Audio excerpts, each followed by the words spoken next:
So then that brings us to our fifth question. What happens to the existing employees? So this is a big one that a lot of clients want to know about, obviously, particularly in a sale of business or sale of assets. So a sale of shares, as the employer doesn't change, then nothing really needs to occur. You obviously probably want to tell your staff, depending on the size of the company you're acquiring, that there is a change of hands, and if it is a smaller business and they know the owners, then introduce them, etc. But nothing really needs to occur. You just take on the employment contracts as drafted, etc. And you take over all employee entitlements because they're a liability of the company, and you're taking on the shares of the company, ownership of the company, that all stays.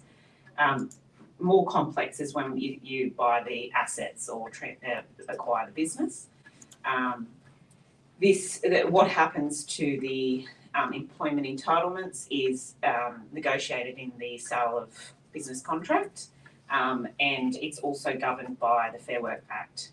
So you can't agree to just anything. There are deemed provisions in the Fair Work Act that relate to the transfer of employees. And for example, if you do take on the employees within 3 months of the sale of business, it's a deemed transfer under the Fair Work Act, which means that certain entitlements and rights of employees must be recognised with the new employer, but you can choose to recognise other employment entitlements, which is a very brief summary. And so I guess as a purchaser, your first decision will be, do I want to take on these employees as if you buy the business, because you don't have to take on the employees if you're buying the business. And if you want to take them on, then do I recognise prior service for certain things that you can choose, such as annual leave? You can choose whether or not to recognise prior service in terms of annual leave. And that's a commercial decision. Obviously, you're taking on entitlements and then the obligation of giving them the leave in the future. But also for staff satisfaction, you might choose to take on those annual leave entitlements, because people then feel like maybe they want to stay longer because they know they've got some holiday leave, etc., up their sleeve. And then, it's then a negotiation on the purchase price, so there can be settlement adjustments depending on what you agree to discount the entitlements you have to take on. Sick leave is a big one because sick leave is not a guaranteed leave, whereas annual leave is. So when they resign, you've got to pay it out.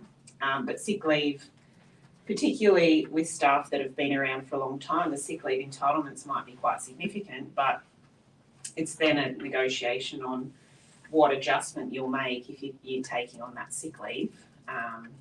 It might be a 25%, 50%.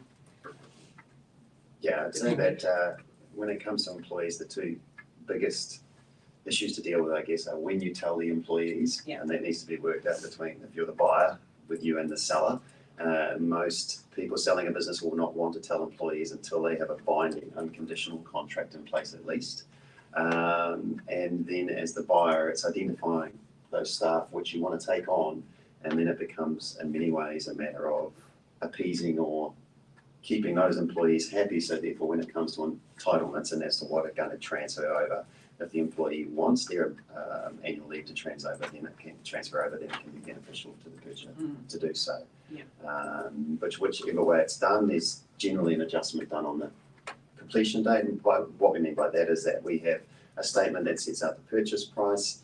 If, for example, a stock take was to happen on the morning of the purchase and that's been done and completed, we could have the stock figure in there, and then we'd also have the adjustments for annual leave if any, if sick leave or paid parental leave was going to be paid out. So. Yeah, and the only other thing I guess to note with employees is that under the Fair Work Act, you have to offer the transfer employees at least the same terms or similar terms that they're currently on. So you can't decrease their wage, for example. No less favourable, isn't it? Yeah. And I mean, if you're buying the shares in a company, you can't do that either. Or you can't just, you can't just let staff go unless, there's a genuine redundancy or a genuine, performance issue, etc. So you don't have the flexibility, I guess, of picking and choosing the staff if you're taking over the shares rather than buying the business. You've got that flexibility. whether you take them on or not, but you have somewhat limited flexibility on negotiating terms because of the provisions in the Fair Work Act protecting the employees.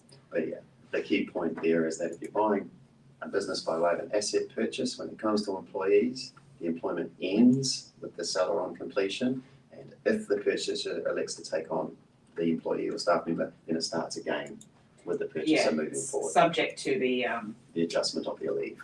And the particular entitlements that you need to recognise prior service. So like there are sections of, the Fair Work Act that require you to recognise that prior service when calculating different entitlements. But